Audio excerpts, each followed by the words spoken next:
Good morning student friends.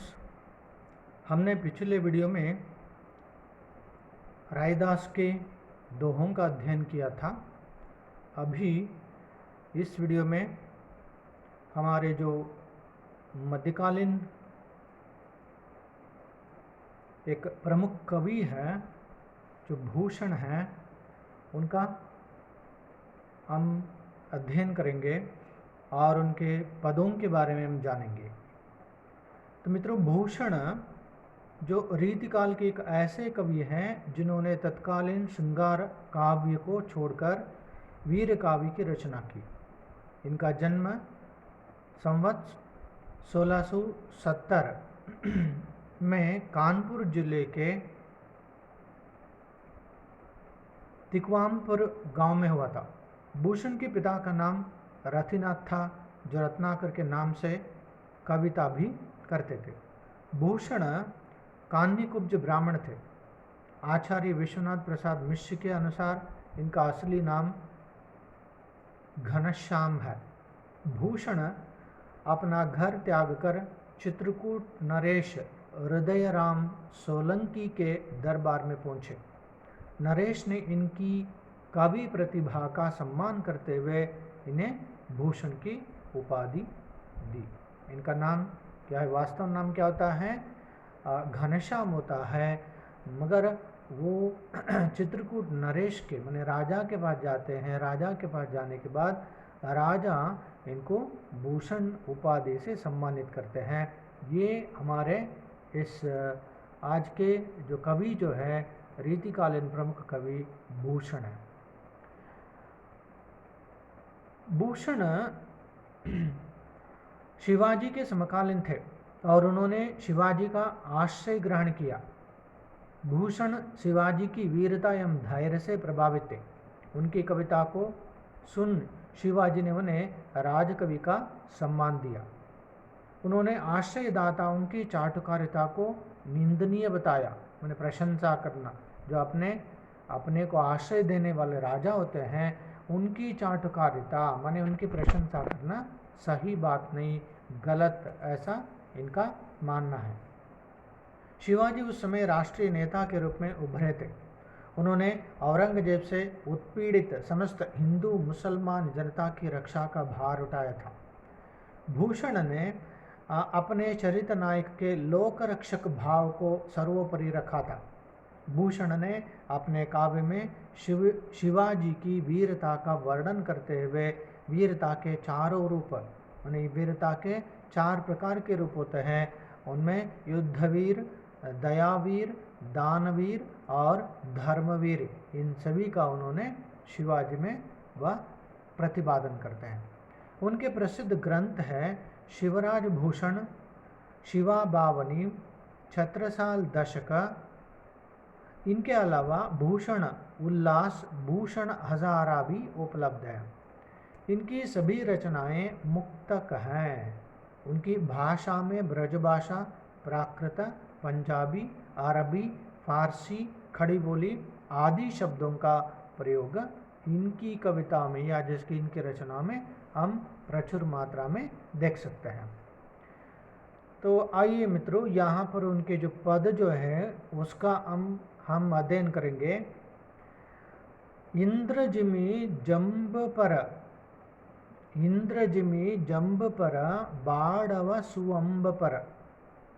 इंद्रजिमी जंब पर बाढ़व सुअंब पर।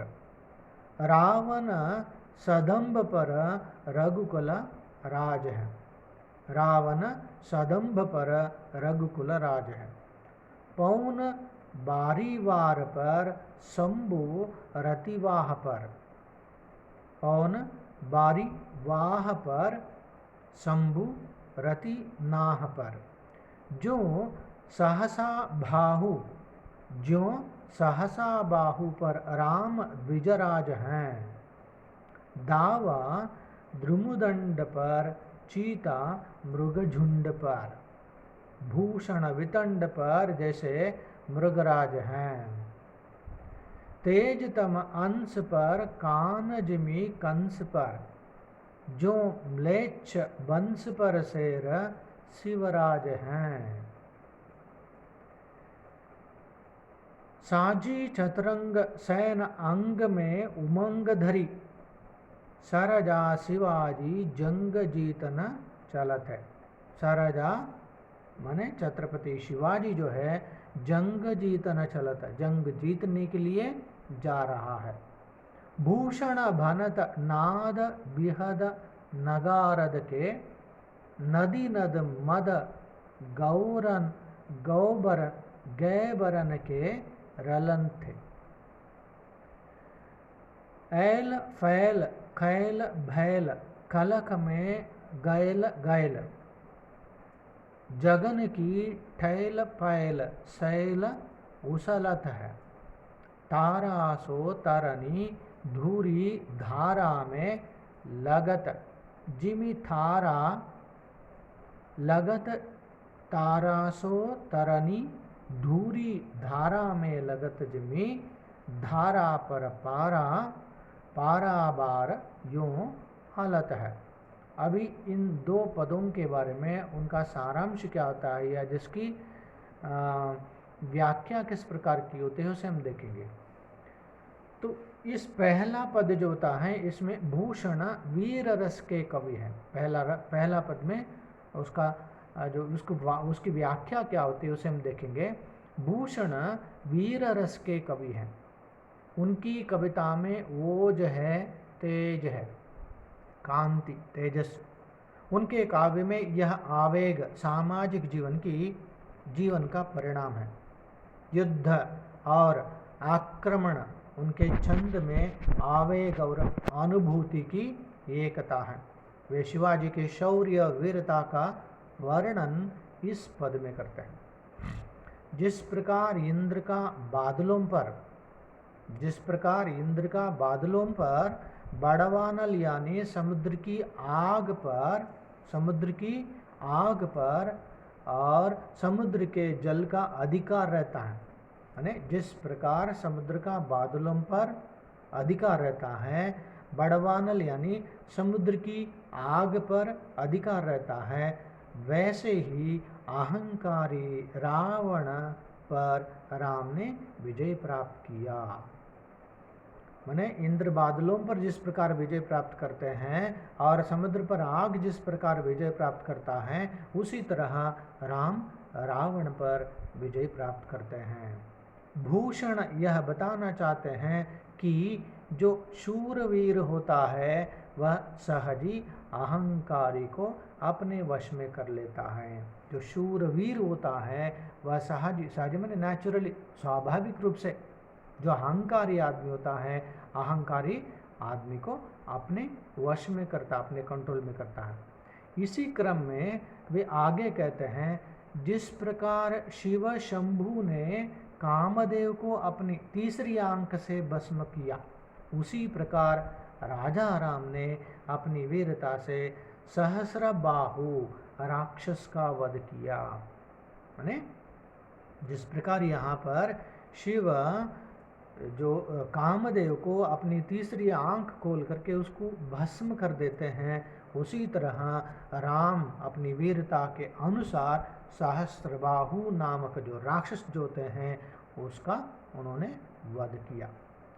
पेड़ों के झुंड पर जिस प्रकार इंसान अपना अधिकार जमाते हैं, पेड़ों के झुंड पर मरगड़ गुंपिनली था, जिस प्रकार इंसान अपना अधिकार जमाते हैं और चीता मृग समूह को डरा देता है। चीता क्या करता है? मृग सभी जानवरों को अपनी शक्ति और अपना ताकत जो होता है उससे वह डरा देता है। जिस तरह अंधकार पर सर्वत्र प्रकाश का, अंधकार जो अंधेरा होता है, कत्तले मेल बेಳಕಿನ जय गेलु, अंधेरे का जो अंधेरे का प्रकाश अंधेरे पर जिस प्रकार वह जीत हासिल करता है, कंस पर कृष्ण का अधिकार रहता है। कंस क्या करता है? कृष्ण को अपने वश में करता है, उसको वह क्या है? उसका नाश कर देता है। उसी तरह मुगलों पर महाराज शिवाजी हावी रहते हैं। उसी तरह शिवाजी क्या है? मुगलों पर, मुगल जो विदेशी राजा जो होते, मुगल जो होते हैं उन पर हावी होना, उन पर आक्रमण करना, उनको वश में करना, उनका सामना करना। मतलब इस पद में जो भूषण कवि है, भूषण कवि अपने प्रिय राजा शिवाजी जो है, शिवाजी की शक्ति और सामर्थ्य और साहस धैर्य किस प्रकार का होता है उसकी वर्णना करते हुए पुराण के अलग अलग घटनाओं को, पुराण की अलग अलग घटनाएं जो होती हैं उन घटनाओं का उल्लेख करते हुए अपने शिवाजी को शौर्य और साहसिक राजा बताने का प्रयास करते हैं। अभी दूसरा पद देखेंगे। शिवाजी की वीरता पर उनकी सेना 4 चांद लगा देती है। यह उसका संदर्भ है।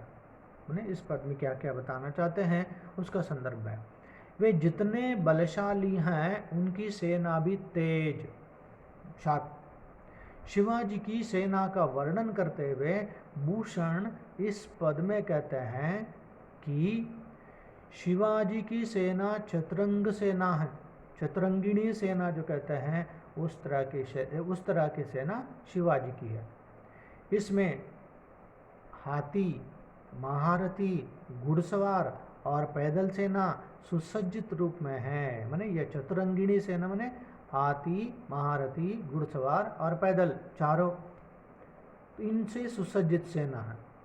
सभी सैनिक जोश में हैं, उत्साहदली युद्ध करने के लिए उनका अंग प्रत्यंग तैयार है। ये सेना, चतुरंगिणी सेना जो है युद्ध करने के लिए सर्व दृष्टि से तैयार हैं।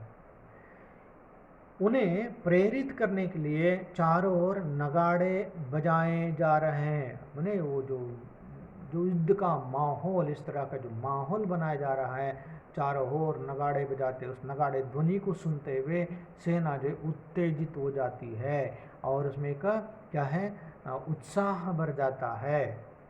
जिस प्रकार तो नगाड़े बजाए जाते हैं उसका कैसे बजाया जाता है उसका यहाँ पर उल्लेख करते हैं। जिस प्रकार नदी में बाढ़ आने से जल का प्रवाह तेज होता है, नदी में बाढ़ प्रवाह ಬಂದಾಗ ನೀರಿನ ಹರಿವು ವೇಗವಾಗಿ ಹೋಗ್ತದೆ, उसी प्रकार श्रेष्ठ हाथी दल मदोन्मस्त। शिवाजी की सेना के चारों ओर फैल जाने के कारण हर तरफ शोर शराबा है। शिवाजी की सेना जो है सब जगह फैल चुकी है। इस तरह सब जगह फैल जाने की वजह से सब और शोर शराबा। हाथी एक साथ बढ़ रहे हैं जिसमें वे एक दूसरे को धक्का दे रहे हैं। हाथी एक साथ ಎಲ್ಲ ಒಟ್ಟೊಟ್ಟಿಗೆ ಹೋಗ್ತಾ ಇದ್ದಾವೆ ಆನೆಗಳು, धक्का दे रहे हैं, एक साथ जा रहे हैं और एक दूसरे को धक्का दे रहे हैं। तो ऐसा लगता है जैसे पर्वत हिल रहे हैं। हाथी एक दूसरे को धक्का देते हुए झुंड में जाते हुए कैसे दिखते हैं कि एक पर्वत दूसरे पर्वत को धक्का दे रहा हो, ऐसा लगता है जैसे पर्वत हिल रहे हैं। आकाश में धूल फैल गया जिससे सूरज की चमक भी फीकी पड़ गई। आकाश में क्या होता है, धूल फैल जाता है और सूरज की चमक, सूर्य न बेಳಕು फीकी पड़ जाना माने कांतिಯನ್ನು ಕಳೆದುಕೊಳ್ಳುವುದು। आकाश में धूल फैल गया जिससे सूरज की चमक भी फीकी पड़ गई। सूरज का आकाश तारों समान छोटा हो गया है। माने सूरज आकाश में तारों की तरह ನಕ್ಷತ್ರಗಳಾಗಿ ಸಣ್ಣದಾಗಿ ಮಿನುಗುವ ನಕ್ಷತ್ರದಾಗಿ सूर्य ಕಾಣ್ತಾ ಇದ್ದಾನೆ। धरती पर सेना रूपी समुद्र ऐसे हिलडुल रहा है मानो भूचाल आ गया है। शिवाजी की सेना की विस्तार किस प्रकार की होती है, विशाल सेना की वर्णना की जाती है जिसके धरती पर सेना रूपी समुद्र, पूरे धरती में सब और उनकी सेना ही सेना दिखाई देती है। वो दिखाई देने का दृश्य जो है कवि को कैसे लगता है जिसकी धरती पर सेना रूपी समुद्र सैन्य रूपद समुद्र इडी ಎಲ್ಲ ಕಡೆ सबोर क्या है हिलडुल होना ऐसे वेव्स आले आले आगे बरुವಂಥದ್ದು मानो वह कैसा दिखता है जिसकी भूचाल आ गया भूचाल माने प्रलय प्रलय प्रलय आ गया हो ऐसा दिखने लग रहा है। तो छात्र मित्रों इस वीडियो में इतना काफ़ी है। अगले एक वीडियो के साथ मैं आगे का विवरण देने के लिए आपके सामने उपस्थित होता हूँ। टेक केयर, धन्यवाद, थैंक यू।